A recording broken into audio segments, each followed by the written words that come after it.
Fargo and serving you on TV, online, and on the go. This is Valley News Live at noon. Police are crediting neighbors for tipping them off to an alleged drug dealings near the MSU Moorhead campus. Thanks for joining us here at noon. I'm Christy Larson. Police arrested Mark Longoria, Randy Hernandez, and Jose Granados yesterday in drug charges. Officers say they found meth, marijuana, $10,000 in cash, and a gun at a home in the 900 block of 13th Street South. Homeowners on the block tell us they've seen suspicious activities up and down this street for years, and they're surprised it went on for so long. Students we talked with say this bust is concerning. It kind of scares me a little bit because I thought like this was a safer neighborhood to live in, being like by 3 college campuses. So it just is kind of unnerving. Moorhead police say more arrests are possible. Well, federal authorities are investigating the cause of a fire that destroyed a popular South Dakota biker bar earlier this week.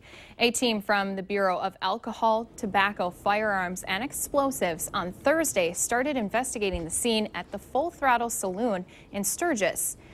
The ATF says the loss of the bar complex is estimated at $10 million. At least 24 agents are on the scene at the request of the State Fire Marshal's office. Well, the city of Fargo is working on repairing a road after a major water main break on the city's north side yesterday. 6th Avenue North will continue to be closed between 8th Street and 10th Street North. Street crews are fixing a section of the street that was extensively damaged from thousands of gallons of water unleashed during the water main break. The street is expected to be reopened by Monday, September 21st. Well, Fargo police are conducting a month-long campaign aimed at distracted drivers. Sergeant Jim Kringle says drivers may not be getting the message that it's against the law, but enforcement campaigns like this are aimed at changing the mindset. A citation will cost you $100. Officers working on the detail don't always use familiar tactics in looking for violators. Kringle says they may use unmarked vehicles, even high-profile trucks that make it easy to spot texters. Sometimes plainclothed officers stand on the corner looking for violators. In the last few days of the campaign, officers involved in the distracted driving crackdown issued more than 24 citations. More than half were texting behind the wheel. Well, 54 rural intersections deemed high risk in Minnesota are getting some upgrades. The Minnesota Department of Transportation is installing intelligent transportation systems.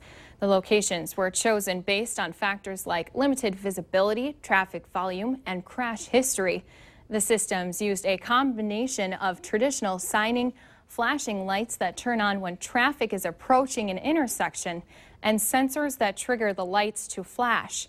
The lights and LED messages on the signs are in real time. MnDOT says people tend to think there are fewer crashes in rural areas because there is less traffic, but about 66% of deadly crashes in Minnesota happen on rural roads. Clay, Wilkin, Ottertail, and Polk are just some of the counties in our area getting the warning systems. For a full list of locations, you can go to valleynewslive.com and click on the link attached to this story. Well, the team is ready, the fans are ready, and we're ready for tomorrow's home opener for Bison football. Alex Egan and DJ Coulter will be breaking down the games this weekend with the 1-hour-long Farmers Union Insurance Bison football pregame show to get you ready for the game against Weber State. And speaking of the game, you can keep it on KVLY straight through the game. Brian Shawn and Chris Berg on the call. We'll get you out to the Dome to take the national championship banner raising. Our coverage starts at 1:30. The game kicks off at 2:30. Well, we had a cool start to our day, but the sun looks like it's kind of trying to peek out there here in the greater FM area. Let's go over to meteorologist Lisa Green. Hi, Lisa. Hi, Christy. We had a little more sunshine earlier, but some clouds are starting to pop up out there. And one other thing we had to deal with today, cold, especially in the Northern Valley. Take a look at these low temperatures. Cando was at 32 degrees for our low for a couple of hours at least today. Boston, Minnesota got down to 32, Langdon 32, Mahnomen 33, and Goodrich 36 degrees this morning. So a very chilly start. We've made a nice recovery so far. We're at 60 degrees in Fargo, 61 in Grand Forks, 63 in Langdon. A little cooler over in Detroit Lakes where we're at 55 degrees, 57 in Fergus Falls. That's where we have a few more clouds. You can see there's a lot of areas in the north and west where we're clear, but we've had some clouds rolling through this morning, and they'll continue to move their way out here in the next few hours. Looking ahead throughout the rest of our planner, expect to see temperatures in the mid to upper 60s for highs today in Fargo. And Chris, you were talking about the big football game tomorrow in Fargo. There's another big game up in Grand Forks too. We'll have your forecast for you. All you tailgaters, you'll need a sweatshirt, but it won't be as chilly. I was going to say, they want to know how to plan for those tailgating parties, and even if they're just doing it at home, what they should wear. Right. If you're going to be outside, maybe just stand close to the grill if you're going to be out there in the early morning. All right. Well, thank you, Lisa. You bet. And it is Friday, so it is time to take a look at this week's Valley's Most Wanted. Police say Joshua Frank is wanted for failing to register as a sex offender, which is a felony. His picture is up on the screen. Call your local law enforcement if you have any information on Frank. More than 1,900 people were told they had cancer just last year right here in the Valley, and today the community is honoring and remember those who've heard those words. The 61 for 61 Radiothon kicked off early this morning to help raise money for the Roger Maris Cancer Center, and we have some family fun events that are going to be going on all day today that you can be a part of. Cookouts at family fair locations are going on right now all the way until 2. Also, you can do the Touch a Truck event, which begins at 3. For more information, you can go to valleynewslive.com and click on our hot button for a list of those events. Well, today marks the 14th anniversary of the terrorist attacks of September 11th, 2001. And we can check out some of these scenes at the 2015 memorial in New York City of the September 11th terrorist attacks. America paused this morning on the 14th anniversary for those attacks. There were nearly 3,000 people in New York and Washington, D.C. and Shanksville, Pennsylvania died when terrorists struck.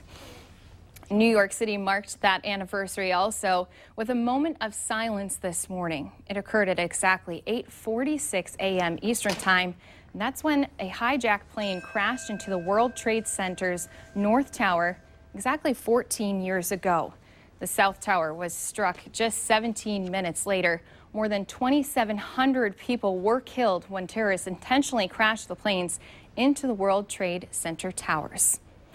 Also today, the names of passengers and crews killed in the hijacking of United Flight 93 are being read along with bells in their honor. The ceremony is taking place on a hill where a new visitor center has been built overlooking the crash site outside Shanksville, Pennsylvania. Flight 93 was headed from Newark, New Jersey to San Francisco, California on September 11th back in 2001 when it was hijacked with the likely goal of it crashing into the White House or Capitol. A passenger revolt ended with the flight that went down in a Pennsylvania field. 33 passengers and 7 crew were killed. Also, the Secretary of Defense, Ash Carter, led remembrances at the Pentagon today. Each year since the attack, a flag is hung over the side of the Pentagon. Families there gathered from the victims for that Pentagon 9/11 memorial at the annual ceremony. Carter laid a wreath as music was played and vowed that the American people will always remember. Well, 2 groups of organizers of the September 11th National Day of Service and Remembrance and children born on 9/11 rang the opening bell this morning. After the attacks, the markets did not open until September 17th. Well, coming up on our news at noon, say goodbye to those summer veggies. Mr. Food Test Kitchen has a fall recipe that the whole gang is going to love. But first, we'll have weather here to help you plan your day.